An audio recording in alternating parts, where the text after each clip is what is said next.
Hello everyone, good morning. I hope তোমরা সবাই খুব ভালো আছো। আমিও ভালো আছি। আমি মো আমার নতুন একটা ভিডিওতে তোমাদের অনেক ওয়েলকাম।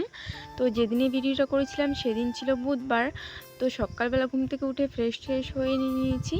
এখন আমি টিউশন পড়াতে যাই, চলা যাক। তো টিউশনে এসে একজনকে পড়িয়ে নিয়েছিলাম, আরেকজনকে এসে দেখছিলাম ও খাওয়া দাওয়া করছিল বই নিয়ে। তারপর ওকে পড়িয়ে দিলাম। তো ওখান থেকে আমাকে ম্যাগি খেতে দিয়েছিল, সেটা খেলাম। খাওয়া দাওয়া করে এই যে বাড়ি আসছিলাম তখন দেখছিলাম মাঠের মধ্যে অনেকগুলো গরু ছাগল বাঁধা রয়েছে।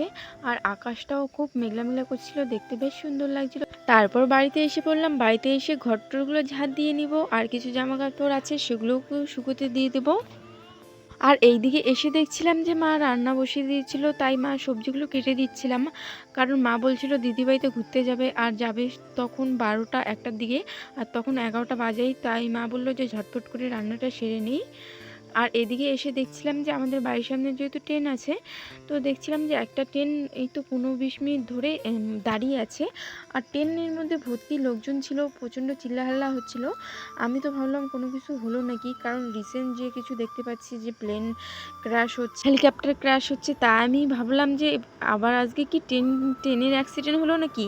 তাই এদিকে আমি এসে দেখছিলাম যে না, কোনো কিছু হয়নি। একটি গাড়ি গিয়েছিল, হয়তো কোনো গন্ডগোল ছিল, তার জন্য মাঝ রাস্তায় দাঁড়িয়ে পড়েছিল।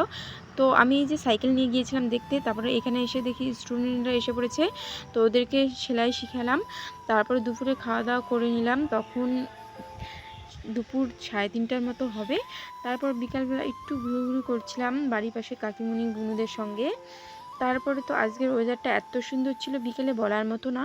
যেরকম হাওয়া সেরকম মেঘলা আকাশ, তো দেখে খুব ভালো লাগছিল। আর দেখো আকাশটা কত সুন্দর দেখা যাচ্ছে, তাই না? তো আজকে এই ভিডিওটা এখানেই শেষ করছি। আবার দেখা হবে নেক্সট কোনো ভিডিওতে। তো সবাই ভালো থেকো, সুস্থ থেকো, টাটা।